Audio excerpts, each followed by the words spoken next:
Bien, Verónica Zambrano, presidente ejecutivo de Ocitran, está con nosotros y le damos la bienvenida y gracias por estar aquí esta noche.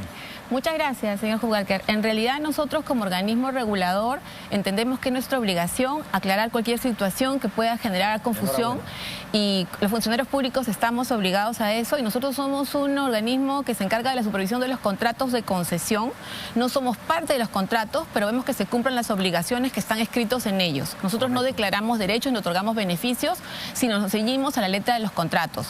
Y nuestra organización ya desde hace mucho tiempo está muy comprometida con los temas de transparencia. Hemos certificado el ISO antisoborno, seguimos las políticas de la OCDE, rendimos cuenta anualmente al Congreso y también a todos nuestros stakeholders de manera, digamos, no porque la ley nos obligue, sino porque creemos que esa es la función de toda persona que trabaja para el Estado. Correcto. Me comentaba también que quería hacer la diferenciación con otras reguladoras y finalmente no, otras lo que quería también decirle que era simplemente nosotros no somos Sutran, porque hay mucha confusión, ¿no? Y que nosotros supervisamos contratos de concesión vinculados a infraestructuras de transporte de uso público, ¿no? Puertos, aeropuertos, carreteras, vías férreas, no aquellas que están en poder del Estado. Correcto. ¿No? Déjeme entonces entrar en materia porque hubo efectivamente un informe de Contraloría en el cual ellos ven una, como dicen ellos, una situación, ¿cómo es que mencionan el tema? ¿No? Bueno, una situación complicada finalmente, ¿no? Que ellos mencionan en su informe y es que adversa, gracias José, en el sentido de que habían dos gerencias de Ocitran, ¿no? Y que finalmente cuando enviaron sus informes decían una cosa y que finalmente el consejo directivo que usted preside y hay otros directores, pues estaban en contra, no estaban totalmente de acuerdo con lo que decían sus dos gerencias, fiscalización y entiendo supervisión de contratos si no me equivoco, pero usted justamente ahora me planteaba que para ustedes sí se podía modificar y finalmente se podía plantear cambiar de un único terminal a dos terminales. ¿Por qué? Y le pregunto por qué, es decir, ¿cuál es esa justificación? Porque lo que dice también Contraloría es que esa justificación no estaba en el informe 022 que ustedes plantearon. Correcto. Nosotros hemos recibido el informe de Contraloría con toda, digamos, disposición de mejorar nuestros procesos, porque creemos que toda observación del órgano de control nos puede dar lugar a mejorar procesos, pero no consideramos que hayamos estado en una situación de ilegalidad, ni tampoco de poca transparencia, ni menos de predictibilidad. Porque el principio de predictibilidad se quiebra cuando yo al administrado no le justifico cómo estoy cambiando de criterio. Pero no se quiebra si dentro de mis instancias yo estoy en una discusión en la que un área me dice blanco, otra me dice negro y al final yo decido plomo y lo justifico bien, que es lo que ha pasado acá. Nuestras áreas en realidad nunca nos dijeron que interpretásemos el contrato. Todos los 4 informes que usted mencionó la semana pasada en su programa, los 4 informes siempre nos recomendaron no interpretar. Sí. ¿Y por qué no interpretar? Porque ellos entendían que no había oscuridad en las cláusulas. Entonces, cuando ellos hacían la explicación iba contra la literalidad del contrato. Yo le he traído aquí un informe que es el 003, que es del 10 de marzo del 2022, posterior a los 4 informes que usted menciona. Ahí se ve marcado. ¿De quién es el informe, perdón? El informe es de nuestra área jurídica. Porque como esta sesión duró 7 días, en esos 7 días nosotros pedimos muchas explicaciones. O sea, no ha sido que nosotros hemos recibido los 4 informes y hemos dicho no estamos de acuerdo. No. Además, cada informe era distinto uno de otro. El primero, que no llegó al Consejo Directivo porque llegó en calidad de información, pero no llegó para votar. El primer informe, ellos no hablaban nada de que no se podía modificar porque no era porque la propuesta técnica fuera imposible de modificar. En el primer informe ellos simplemente lo que señalan es no hay lugar a interpretación porque ya el MTC antes ha actuado de una manera que es la que debemos seguir. Y eso a nosotros no nos convencía, a mí no me convencía porque en realidad el error no crea derecho y si el ministerio estuviera en un error no podría haber cambiado.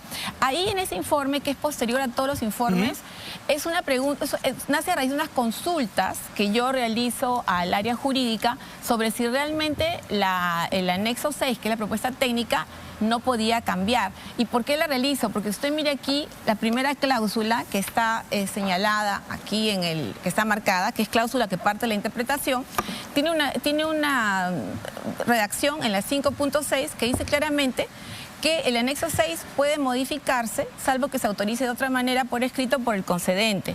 Entonces, el anexo 6 no estaba, como dicen, escrito en piedra. Sin embargo, había algunas partes del anexo 6 que para mí sí tenían que cumplirse, como por ejemplo las normas de OAS y IATA, porque está expresamente señalado. Pero este tema del terminal único no estaba indicado como esta parte inamovible. Déjeme plantearle una pregunta, porque usted me habla justamente de un informe del área legal, ¿verdad? El 10 de marzo. Sí. Sí, pero el 10 de marzo también ustedes creo que... ¿Cuándo emiten su informe finalmente el Consejo Directivo? Bueno, la resolución tiene fecha 13 de marzo. Esto fue 3 días antes, pero entonces serían 3 entidades a las que ustedes solicitaron como Consejo Directivo opiniones, 2 gerencias y el área legal, ¿verdad? No, justamente son 2 gerencias, la gerencia de asesoría jurídica, la gerencia legal y la gerencia de fiscalización. Son las 2 áreas que intervienen siempre. Pero la gerencia legal y la gerencia de supervisión, ¿cuál me dijo, perdón? Supervisión. Supervisión, anteriormente en informes previos a este 10 de marzo, también había dicho que no correspondía interpretar, pero porque estaba claro que no se podía cambiar a 2 terminales porque tampoco beneficiaba al usuario. Ahí hay un tema que yo quisiera explicarle bien. Nosotros somos un área que está somos un organismo que interviene para supervisar los contratos y excepcionalmente también interviene para dar opiniones, pero ¿en qué casos? Primero, cuando hay una adenda, y la adenda requiere la opinión del organismo regulador. Y otro caso en que también se nos pide opinión es cuando hay que interpretar contratos. Sí. Este es el caso. Para interpretar contratos, usted lo que tiene delante suyo es la cláusula contractual. Y usted lo primero que tiene que definir es si hay ambigüedad u oscuridad. Si no hay ambigüedad ni oscuridad, no se interpreta, que es lo que nos recomendaron las áreas.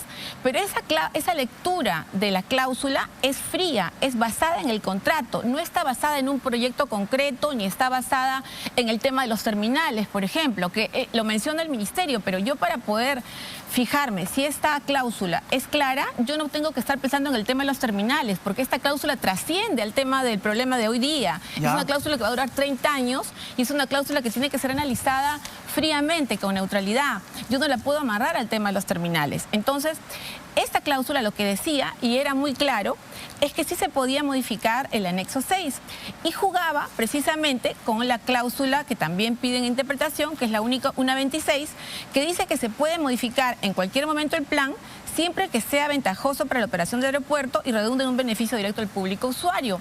Y eso es lo que nosotros terminamos resolviendo, que cualquier modificación que tendría que analizarla la DGAC en un proyecto concreto... Perdón que le interrumpa, ¿a usted le parece que finalmente, claro, todos coinciden en OCITRAN de que no se tenía que interpretar porque era claro, pero lo curioso es que para 2 áreas, ¿no?, por debajo del Consejo Directivo, no había que interpretar nada porque quedaba claro que no se podía cambiar de 1 a 2 terminales. Sin embargo, para el Consejo Directivo no había que interpretar nada porque quedaba claro que sí podían cambiar de 1 a 2, ¿es correcto? El Consejo Directivo no se pronuncia sobre si son 1, 2, 10 o 20 terminales. Lo que el Consejo Directivo usted deja abierta dice... la puerta para que puedan ser 2 terminales, ¿es correcto? Por supuesto. A diferencia de sus gerencias. Exactamente. Pero cuando decimos abierta la puerta, quiero ser muy clara en que nosotros no nos pronunciamos en concreto por ese tema, sino efectivamente, como usted dice, está en lo correcto. Dejan abierta la puerta para que finalmente... Le hago la pregunta ahora. Déjeme completar nomás. Solamente en la medida que esa modificación resultase beneficiosa para los usuarios y ventajosa para las operaciones, y eso lo tenía que decidir la Dirección General de Aeronáutica Civil. Correcto. Hay un documento del 23 de agosto del 2021, ¿no?, que le envía el señor Emerson Junior Castro, usted, justamente al director general de Programas y Proyectos de Transportes, en el cual en el penúltimo párrafo le dice: por otro lado, respecto a lo señalado por su despacho en relación a que el OCITRAN no ha sustentado la condición menor mencionada en el informe Tararí Tarará OCITRAN, es de precisar, me imagino, que este punto fue escrito en el literal C del numeral 29, donde se menciona que el AP en su propuesta técnica, es decir, en el anexo 6, refirió que la principal razón para mudar las operaciones del terminal a un nuevo terminal único es evitar el fraccionamiento de las operaciones nacionales e internacionales en 2 terminales. Al integrar las operaciones se minimizará la confusión y se acortarán los tiempos de traslado de pasajeros, se proporcionará a las aerolíneas de eficiencia de trabajar bajo un mismo techo. Esto lo que demuestra es que para usted, Verónica Zambrano, quedaba claro que 2 terminales no beneficiaba al usuario. No, señor. Eso lo que demuestra es que ese proyecto, esa opinión fue dada en un proyecto concreto, en un plan muy concreto que presentaron a la DGAC en diciembre del 2020, en el año 2021. Y ese proyecto no cumplía con los requisitos para poder ser digamos, no cumple con estos requisitos de más ventajas para las operaciones y más beneficios para los usuarios. Y el que se mencionó, se pronunció usted en marzo, en abril de este año tampoco. Es que ese es el error. Nosotros no nos hemos pronunciado en abril sobre ningún terminal. Nos hemos pronunciado sobre la letra fría del contrato, que lo que nos dice es, ¿puede mejorar el proyecto? Esa es la pregunta respecto al contrato. Eso es un plan concreto que ellos retiraron, después he visto según el acta. O sea, una cosa es que se pronuncie usted sobre un plan concreto que puede no ser favorable, como ha sucedido ahorita que la DGAC, y otra cosa es que usted en abstracto me pregunte, ¿el contrato admite mejoras y ventajas? Claro que el contrato tiene que admitir mejoras y ventajas. Se puede hacer mejoras y modificaciones a lo que es Pero entonces se ha equivocado la DGAC. La pregunta es directa, el tipo me gana desgraciadamente. No se ha equivocado la DGAC. ¿A usted le parecía que dos terminales podían beneficiar al usuario?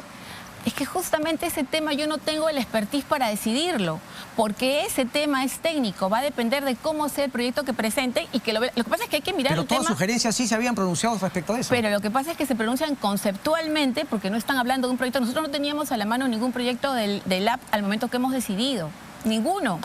Nosotros hemos decidido sobre una interpretación de una cláusula en concreto que no remite a ningún proyecto. Es una cláusula fría que lo que dice en buena cuenta es si se puede modificar la propuesta técnica o el plan en la medida que sea beneficioso y ventajoso. Doctora, el tiempo me gana, pero tengo solamente dos preguntas. El informe de Contraloría menciona que ustedes en el Consejo Directivo de Nositran contrataron a 2 estudios de abogados o 2 asesorías. ¿Qué dicen esos informes y quiénes fueron las empresas contratadas? Bueno, ahorita no tengo los datos exactos. Uno es el estudio Bafur, me parece, que en algún momento... Lo que pasa es que de los 2 informes salen cosas interesantes. Pero no están públicos, ¿o sí? Sí, claro, todo es parte del legajo. Pero no lo hicieron, digamos, no lo sustentaron justamente las justificaciones que le piden. Bueno, es que no llegamos a interpretar. La decisión fue finalmente no interpretar, pero esos 2 informes tienen datos bien interesantes, incluso sobre las bases, cómo se gestó el proyecto, si era o no era condición de competencia, que la respuesta es que no. Entonces, sí, están ahí colgados, además, todo es público. Una última opción, ¿no cree que el acta de acuerdos debe ser declarada nula, como lo pide Detay? Nosotros no tenemos competencia para pronunciarnos sobre el acta. Lo que yo he visto es que el acta señala una parte de la que nosotros nos hemos basado para seguir y finalmente el último informe de la DGAC está en línea con lo que nosotros también hemos resuelto, ¿no? Verónica Zambrano, gracias por venir. A usted, señor. Vámonos a una pausa. No hay pausa. Se va justamente con Latina Deportes, la polémica. Chau, chau. Hasta el próximo domingo. Hay mucho más el próximo domingo. No se lo pierdan.